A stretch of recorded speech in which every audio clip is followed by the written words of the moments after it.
cannabis products are transferred, without payment of tax, pursuant to subsection B or C of Section 5904, except as provided in Clause 2.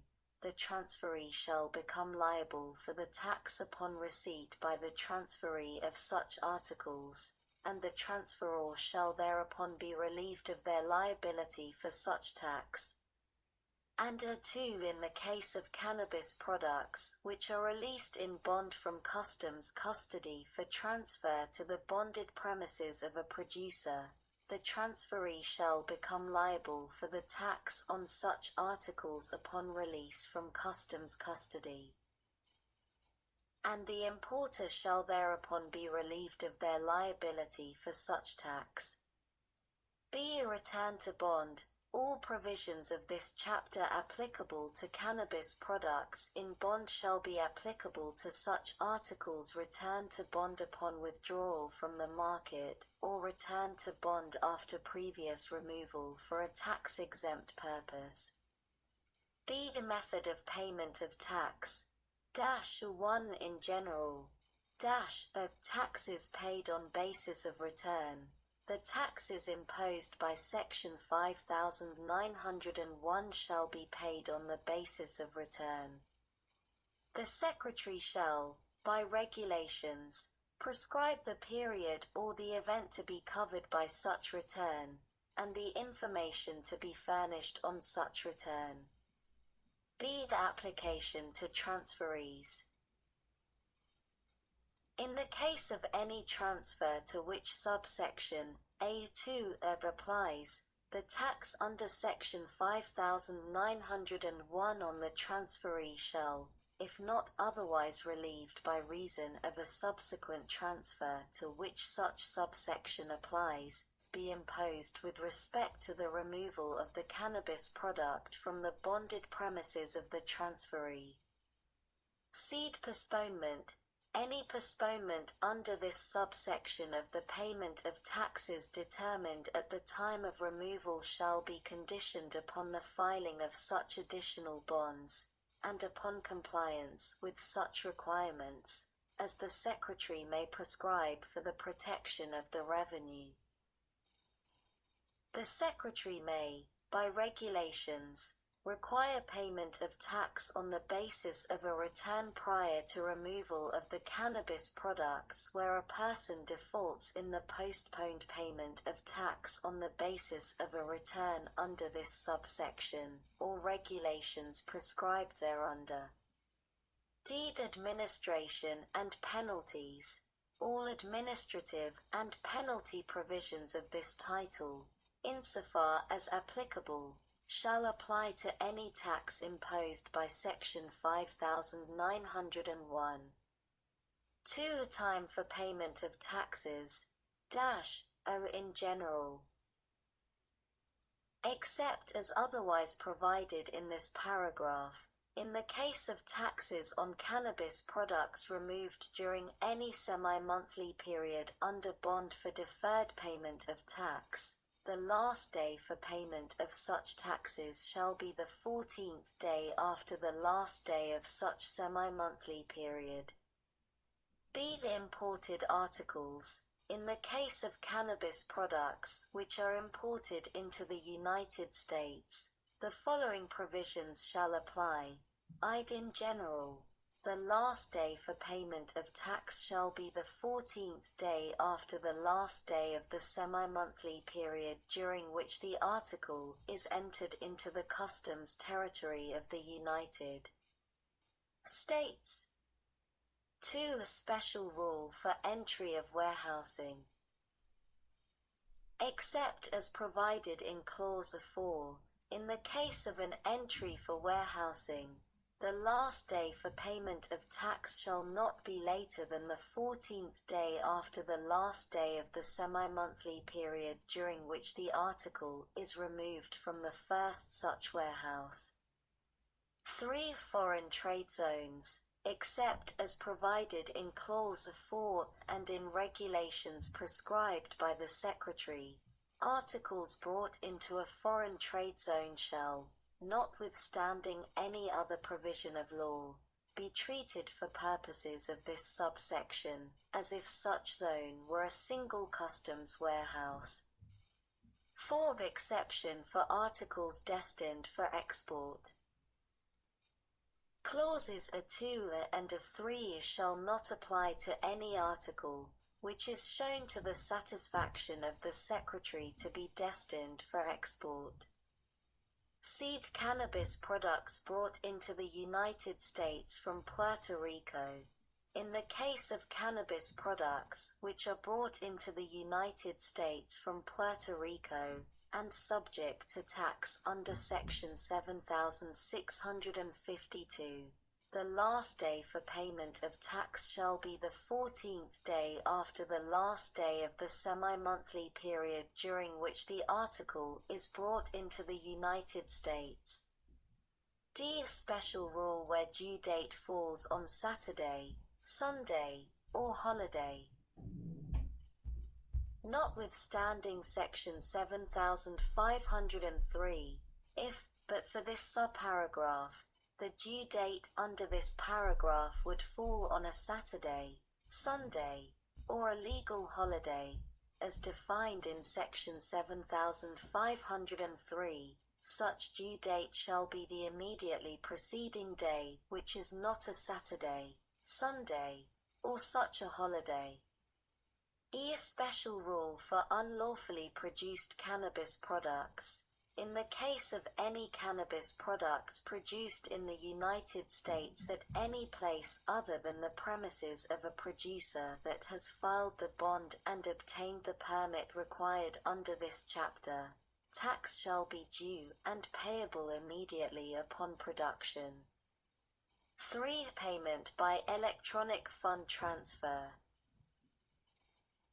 Any person who in any 12-month period, ending December 31st, was liable for a gross amount equal to or exceeding $5 million in taxes imposed on cannabis products by Section 5901 or Section 7652, shall pay such taxes during the succeeding calendar year by electronic fund transfer, as defined in Section 5061E, 2 to a Federal Reserve Bank.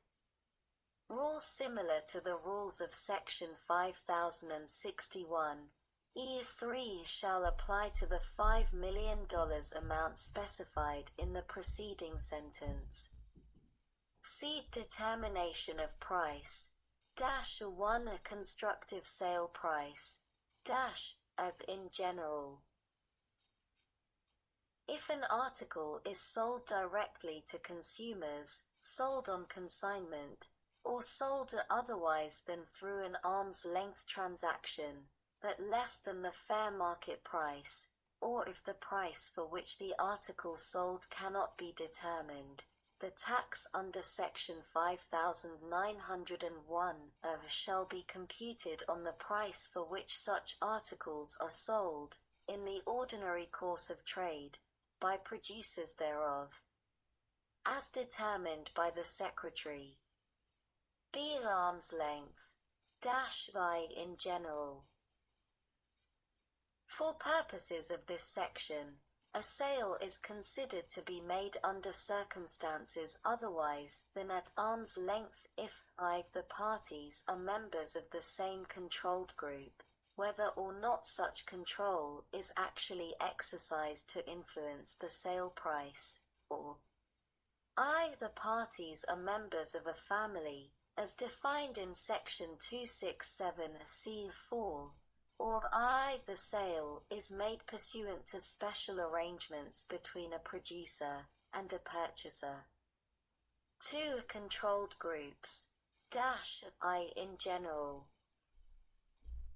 The term controlled group has the meaning given to such term by subsection A of Section 1563, except that more than 50% shall be substituted for at least 80% each place it appears in such subsection. Controlled groups, which include non-incorporated persons, under regulations prescribed by the Secretary. Principles similar to the principles of subclause I shall apply to a group of persons under common control where one or more of such persons is not a corporation. 2. Containers, packing and transportation charges. In determining, for the purposes of this chapter, the price for which an article is sold, there shall be included any charge for coverings and containers of whatever nature, and any charge incident to placing the article in condition packed ready for shipment, but there shall be excluded the amount of tax imposed by this chapter, whether or not stated as a separate charge. A transportation, delivery, insurance, installation, or other charge not required by the preceding sentence to be included shall be excluded from the price only if the amount thereof is established to the satisfaction of the Secretary in accordance with regulations. 3. The determination of applicable equivalent amounts.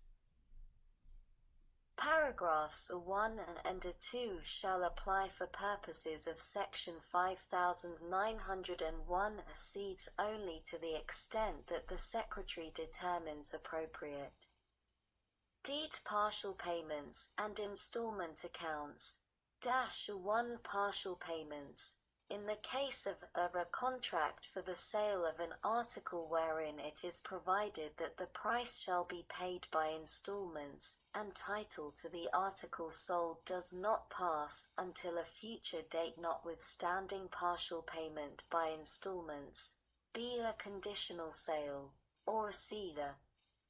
Chattel mortgage arrangement wherein it is provided that the sales price shall be paid in installments, there shall be paid upon each payment with respect to the article a percentage of such payment equal to the rate of tax in effect on the date such payment is due. 2. Sales of installment accounts. If installment accounts, with respect to payments on which tax is being computed as provided in paragraph 1, are sold or otherwise disposed of, then paragraph 1 shall not apply with respect to any subsequent payments on such accounts other than subsequent payments on returned accounts with respect to which credit or refund is allowable by reason of Section 6416 of B5, but instead, there shall be paid an amount equal to the difference between the tax previously paid on the payments on such installment accounts, and 2. The total tax which would be payable if such installment accounts had not been sold or otherwise disposed of are computed as provided in paragraph 1. Except that if any such sale is pursuant to the order of or subject to the approval of a court of competent jurisdiction in a bankruptcy or insolvency proceeding, the amount computed under subparagraph shall not exceed the sum of the amounts computed by multiplying the proportionate share of the amount for which such accounts are sold, which is allocable to each unpaid installment payment, by 2. The rate of tax under this chapter in effect on the date such unpaid installment payment is always due. The sum of the amounts payable under this subsection in respect of the sale of any article shall not exceed the total tax. Sec. 5904. Exemption from tax. Transfers in bond. Exemption from tax. Cannabis products on which the Internal Revenue tax has not been paid or determined may, subject to such regulations as the Secretary shall prescribe, be withdrawn from the bonded premises of any producer in approved containers free of tax, and not for resale for use, 1 exclusively